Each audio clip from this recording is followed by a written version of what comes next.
हिमाचल प्रदेश के कसौली से जुड़ी एक डरावनी कहानी या कहा जाए भूतिया कहानी।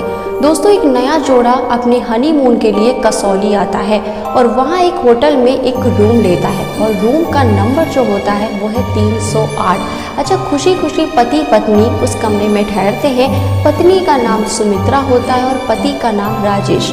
अब बीती रात वो अपने खुशनुमा पलों को बिता ही रहे होते हैं कि कुछ ऐसा घटित हो जाता है कि राजेश बालकनी से नीचे गिर जाता है और उसकी मौत हो जाती है। इसके पीछे क्या रहस्य है ये आगे बताएंगे। कहानी को पूरा सुनने से पहले चैनल को प्लीज सब्सक्राइब करें। दोस्तों, ये कहानी उन दिनों की है जब राजेश और सुमित्रा एक ही कॉलेज में पढ़ते थे और कहीं ना कहीं सुमित्रा मन ही मन राजेश को बहुत पसंद करती थी, बहुत प्यार करती थी, क्योंकि राजेश में कुछ ऐसी खूबियां थी कि उसको सिर्फ सुमित्रा नहीं बल्कि हर एक लड़की कहीं ना कहीं चाहती थी कि राजेश उसका बॉयफ्रेंड बन जाए या राजेश उससे शादी कर ले। उन दिनों राजेश अपने कॉलेज का छात्र नेता था और एक ऐसा छात्र नेता कि कोई भी परेशानी किसी भी स्टूडेंट को होती थी तो उसका हल सिर्फ और सिर्फ राजेश के पास ही होता था। अच्छा, राजेश उन दिनों सुमित्रा को तो इतना नहीं कभी देखा था, पर सुमित्रा कहीं ना कहीं राजेश को बहुत ही ज़्यादा फॉलो करती थी, उसको पसंद करती थी। और एक दिन कुछ ऐसा होता है कि नियति उन दोनों को एक दूसरे के सामने लाकर खड़ा कर देती है। एक दिन जब सुमित्रा कॉलेज जा रही थी तभी उधर से राजेश अपनी बाइक से निकलता है और कुछ दूर जाने के बाद ही कुछ काम उसे याद आ जाता है कि वो लौटकर आ ही रहा था कि वो देखता है कि सुमित्रा, जो कि बहुत ही खूबसूरत एक लड़की होती है, उसको कॉलेज के ही कुछ लड़के छेड़ रहे होते हैं। बेचारी भोली भाली सी सुमित्रा वहीं रो रही थी खड़े होकर और अपनी किताबों को हाथ में पकड़े कि राजेश इतना देखकर ही बौखला जाता है और ये सोचता है कि उसके होते हुए किसी लड़की को इस कदर छेड़ा जाए। और वो जाता है और जैसे ही लड़के राजेश को आते देखते हैं कि फटाफट से डर के मारे भाग जाते हैं। और उस समय सुमित्रा इतनी ज़्यादा डरी हुई होती है, इतना ज़्यादा रो रही होती है कि राजेश को पता नहीं क्या सोचता है कि वो उसको बाहों में भर लेता है और चुप कराते हुए बोलता है कि मेरे होते हुए तुम्हें कुछ नहीं हो सकता। और उसी दिन से इन दोनों के बीच एक प्रेम की शुरुआत हो जाती है। दोनों एक दूसरे को पसंद करने लगते हैं। जैसा मैंने बताया, सुमित्रा भी बहुत ही ज़्यादा खूबसूरत होती है। कुछ दिन बीतते हैं, आपस में बातचीत होती है तो सुमित्रा बताती है कि मैं एक अनाथ लड़की हूँ, मेरा कोई घर परिवार नहीं है और मैं किराए पे कमरा लेकर रहती हूँ। और समय बीतने के साथ साथ राजेश यही सोचता है कि लड़की भी अच्छी है, भोली भाली है, समझदार है, तो क्यों ना मैं इसी से शादी कर लूँ। वैसे ही परिवार वाले शादी के पीछे पड़े हैं और राजेश ये चीज़ें जाकर अपने घर पर डिस्कस करता है। जब ये बताता है कि सुमित्रा तो अनाथ है तो परिवार और रिश्तेदार बहुत प्रकार से ना की ही भावना लेकर कहते हैं कि ऐसी लड़की से शादी नहीं करना चाहिए जिसका घर परिवार ही ना हो, किसी कुल का पता ही ना हो कि वो लड़की कैसी है, कौन है, कहाँ से आई है। पर राजेश के दिमाग में ये था कि सुमित्रा बहुत ही सीधी सादी भोली भाली लड़की है जिसके साथ शादी करके मेरा जीवन खुशनुमा तरीके से बीतेगा। अच्छा, राजेश इतना प्यार करता था तो उसके माँ बाप भी उसके लिए राज़ी हो जाते हैं और बहुत ही धूमधाम से दोनों की शादी करा दी जाती है।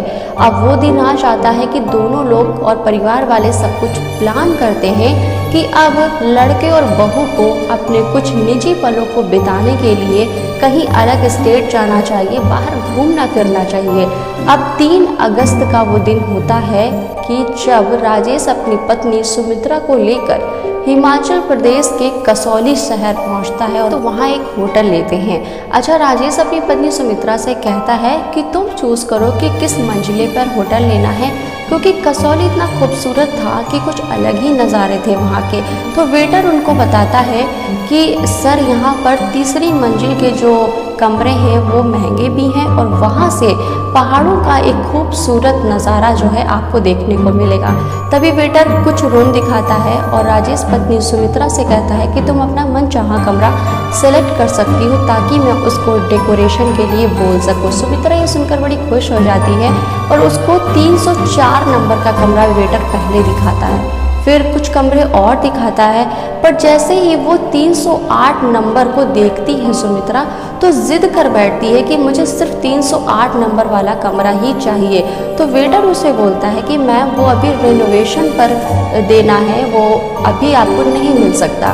तो सुमित्रा कहती है कि नहीं, मुझे कमरा तो चाहिए वही 308 वाला, वरना मुझे यहाँ पर कमरा चाहिए ही नहीं।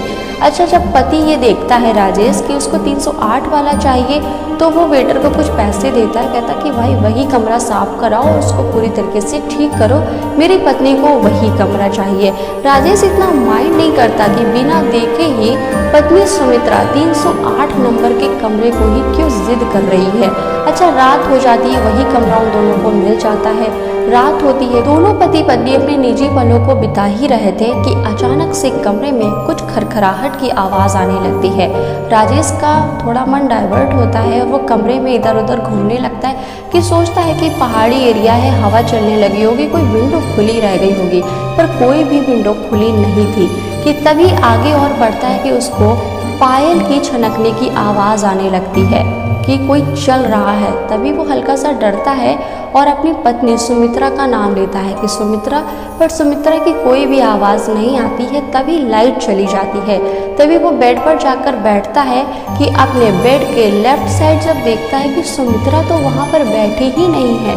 अब वो थोड़ा सा डरना शुरू कर देता है कि अचानक से सुमित्रा कहाँ चली गई। तभी सुमित्रा को कई आवाज़ें लगाता है कि अचानक से उसको उसके बाथरूम से पानी के गिरने की आवाज़ आने लगती है। तभी वो सोचता है कि हो सकता है सुमित्रा वॉशरूम में चली गई हो। तभी जब वो उठकर वॉशरूम में जाता है तब वहाँ कोई भी नहीं होता। और ये सब चीज़ें जब हो रही होती तो वो इतना ज़्यादा डर जाता है कि अपनी पूरी लाइफ में वो इतना नहीं डरता और डर के मारे रोने लगता है। पायल की छनकने की आवाज़ लगातार बनी थी और सुमित्रा जो उसकी पत्नी है वो कमरे में थी ही नहीं कि वो कमरे का दरवाज़ा खोलने की पूरी कोशिश करता है कि मानो कमरे का दरवाज़ा किसी ने उधर से ही बंद कर दिया हो। अब राजेश इतना डरने लगता है कि तभी उसको एक आवाज़ आती है जो उसकी पत्नी की होती है, जो बालकनी से आती है कि जानू तुम मुझे कहाँ ढूंढ रहे हो, मैं तो यहाँ पर खड़ी हूँ। तभी हल्की परछाई उसको लगती है कि उधर बालकनी में कोई खड़ा है। तभी जैसे ही वो डर के मारे अपनी पत्नी सुमित्रा से निपटने के लिए जाता है, तभी वो बालकनी से नीचे गिर जाता है और सुमित्रा उसी वक्त गायब हो जाती है। सुबह होती है जब पूरा मामला सबके सामने आता है।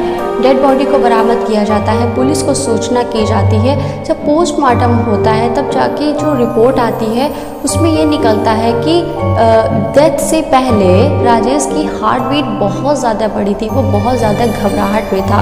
अब धीरे धीरे उसके परिवार से कांटेक्ट किया जाता है, वहाँ तक खबर पहुँचाई जाती है। पूरे घर वाले इस खबर से आहत होते हैं, जैसे मानो पूरी तरीके से टूट जाते हैं। पर राजेश का बड़ा भाई सबसे पहले यही सवाल करता है कि पत्नी सुमित्रा उसकी कहाँ है। तो पुलिस वाले कहते हैं कि हमें कमरे में कोई भी नहीं मिला, सिर्फ राजेश की बालकनी से गिरी डेड बॉडी मिली और कमरे में तो कोई था ही नहीं। अब इन्वेस्टिगेशन करने के लिए पुलिस पूरी तरीके से जुट जाती है कि आखिर कमरा नंबर 308 में ऐसा क्या हो जाता है कि पति नीचे गिर जाता है और पत्नी सुमित्रा गायब हो जाती है। पूरे परिवार से बातचीत किया जाता है कि इस दिन पर शादी हुई थी, लड़की यहाँ कॉलेज में पढ़ती थी, ऐसे ऐसे इस लव मैरिज को हम लोगों ने किया।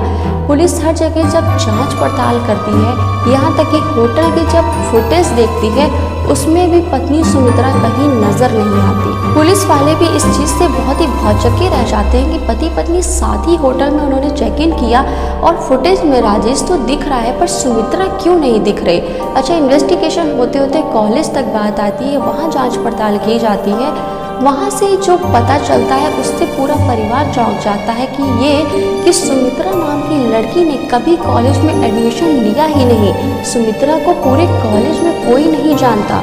इस चीज़ से पुलिस वाले और घर वाले बहुत ही भौचक्के रह जाते हैं। किस तरीके से उनके लड़के की मौत मौत हो जाती है एक रहस्यमय तरीके से, और जिस लड़की के साथ विवाह होता है वो लड़की अचानक से कहीं गायब हो जाती है। तो क्या कहा जाए दोस्तों, वो एक लड़की नहीं बल्कि कोई चुड़ैल, डायन या कोई भूतिया लड़की थी? इस बारे में आपकी क्या राय है? कि पुलिस वालों को भी नहीं पता चला कि वो लड़की अचानक से कहाँ गायब हो गई। तो दोस्तों इस कहानी के बारे में आपकी क्या राय, मुझे कमेंट में ज़रूर लिख भेजें। कहानी कैसी लगी वो भी बताएं, साथ ही मेरे चैनल को ज़रूर सब्सक्राइब करें।